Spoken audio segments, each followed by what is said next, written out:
What's up guys, I've been grinding the Halo Infinite campaign and I took some time to really sit down and think about everything that happened, and I'm just going to discuss why I think this is the best Halo campaign I've played in a long time. But if you have not finished the Halo campaign, I would suggest you don't watch the rest of this video because I don't want to spoil anything for you. I'm not going to go super deep into spoiler territory, but I definitely don't want you to see something in the footage or hear me talk about something that you didn't experience yet.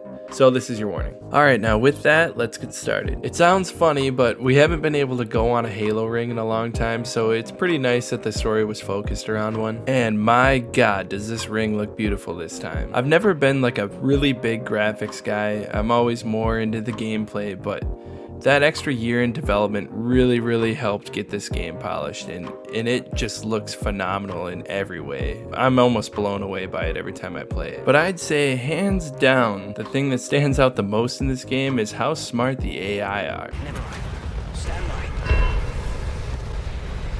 Honestly though, the story is extremely satisfying. It seems like it's like setting up for future games or DLC. I honestly hope it's DLC because they haven't done story DLC before, and I think it would be a really cool addition to this game. And I'd love to see this model expanded as well. But they're setting up a really cool trio between Chief, the pilot, and the weapon, which is something that Halo's never really done before outside of the duo with the Arbiter and the Master Chief in Halo 3. But this is kind of seems like a Luke, Han, and Leia trio, which is totally cool with me. I mean, I think it's a really cool dynamic for the game. Now, the open world itself is something that actually kind of surprised me. I really enjoy it, and I didn't really think I was going to that much. I keep finding myself just driving around and blowing stuff up and flying the Wasp, and yeah, it's just fun. I don't know. It's just a little sandbox on a Halo ring with interactive AIs. But that brings me to my next point.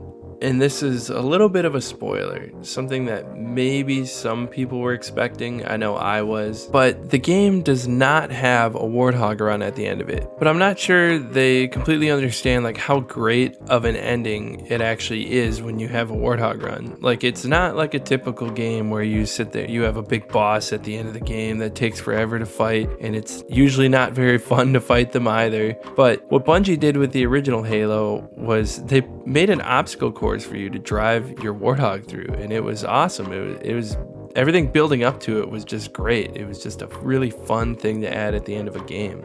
Negative. We have a Wildcat destabilization of the ship's fusion core. The engines must have sustained more damage than we thought.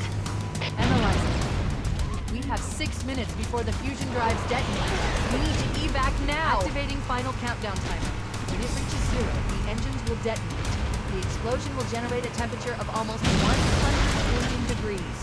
Don't be here when it blows. You hear how intense that was? That's why it was such an awesome ending. I just hope that maybe, you know, if they're putting out story DLC, maybe they can throw something like that in the future. I was just really hoping to see it at the end of the game.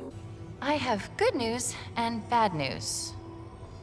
How many? Okay, straight to the bad news. A lot. Another thing that surprised me was I actually enjoyed the weapon as a character more than I probably would have if Cortana was your sidekick in the game. She's a really interesting character, and I feel like the dialogue scenes between her and Chief just added a lot to her depth and kept everything fresh. It just felt really good. Overall, I'd say this campaign is the best that it's been in about 10 years or so. It made me really happy playing it because part of me was just praying that they would go back to the roots and tell the story how they used to be told. And I wasn't disappointed. The gameplay is so good and the story is phenomenal. Like, everything just came together perfectly. The art style it looks like the older games, but it looks like a really good version of the older games. And that's what I wanted as a longtime fan. I'm just really happy. That's pretty much what this video is. I'm just happy that this campaign is as good as it is. If you like this video, please like and subscribe, and if there's any other content that you'd like me to cover, just put it in the comments and I'll look into it. Thanks for watching. See you guys Starside.